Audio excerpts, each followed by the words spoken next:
million naira, else every one of them would be slaughtered.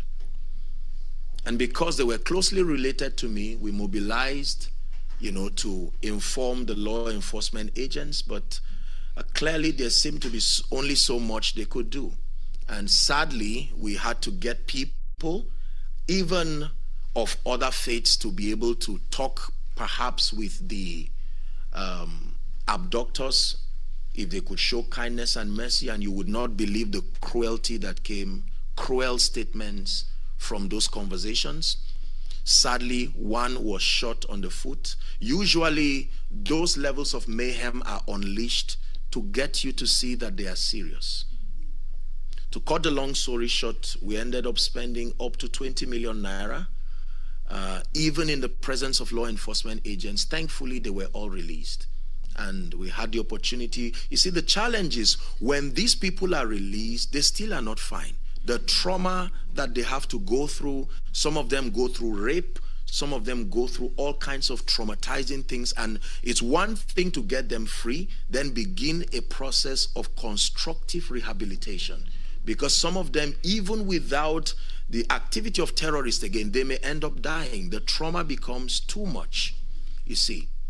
And so I'm not just saying this as a lecture. These are realities that some of us have been forced to live with, especially when you become a leader within these regions. You cannot shy away from being part of the process that leads to some of these things. And so I'm just using that to point that the church has played very significant roles on this wise. Furthermore, the church has played significant roles in resolving ethnic and religious clashes in many parts of Africa. And in fact, have become partners with government and law enforcement agents in the promotion of peace, tolerance, and mutual respect. Religious bodies have actively organized peace concerts. Our organization has done that too as a case study. And so my work started largely in Zaria, for those of you who are familiar with Nigeria. And for many years, we experienced all kinds of religious crises. And so we came up with an initiative to hold periodic peace concerts. And the intent is not to advocate fanaticism. I'll be talking a bit about that before I conclude my discourse. And we successfully brought people from all religions, taking away all kinds of prejudices and promoting love.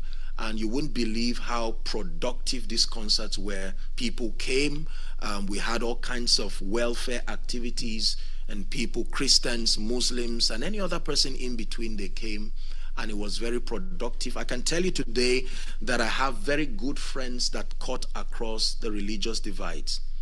Very productive discussions. We may not agree on the core matters of faith, but I do not think it's been enough reason to hate, to fight, and so on and so forth. Are we together?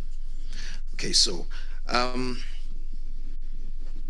religious bodies have actively organized peace concerts, interfaith forums, sport activities, and public discussions in many parts of Nigeria and sub-Saharan Africa with a view to bridging the gap of intolerance and promoting peace and mutual respect. Challenges and criticisms. Like every and any other system led and managed by humans, there will always be limitations, compromises, excesses, and ill practices. Faith, spirituality, and religion has had its share of the aforementioned challenges. This has led to criticisms from various quarters and strong reservations as to the overall relevance and practice of faith in our contemporary society today. There is still a lot of growth and improvement, truly, that needs to be brought to the current context of faith and spirituality, particularly in sub-Saharan Africa. Matters of neocolonialism by the religious and political elites, advocacy of laziness and irresponsibility through wrong and extremist teachings, lack of transparency and accountability in leadership, even Christian leadership, moral failures within faith-based systems are all issues that, whether now or in the future, I presume, will have to be confronted if the relevance of faith in nation building and socio-economic development is to be preserved.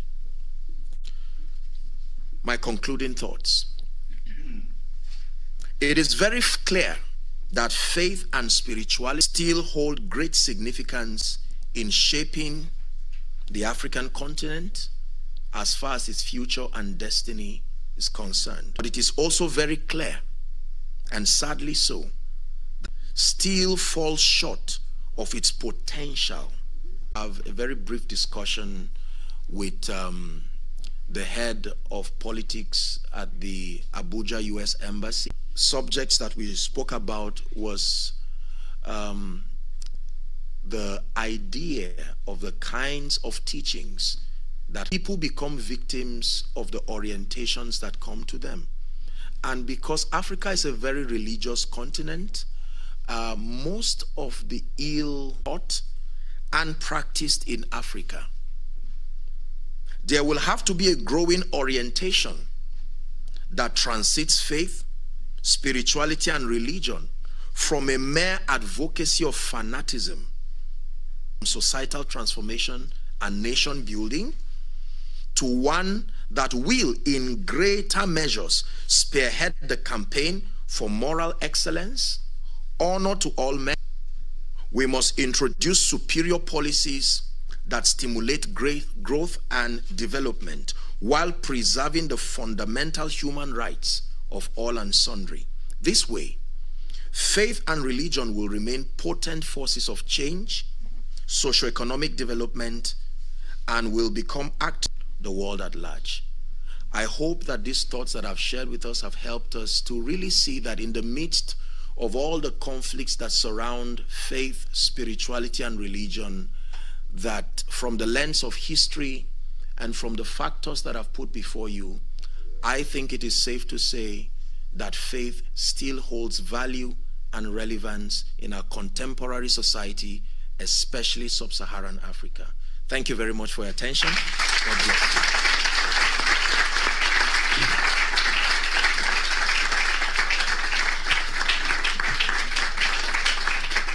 Come on, ladies and gentlemen, that was Apostle Joshua Selman. Can we make that round of applause more?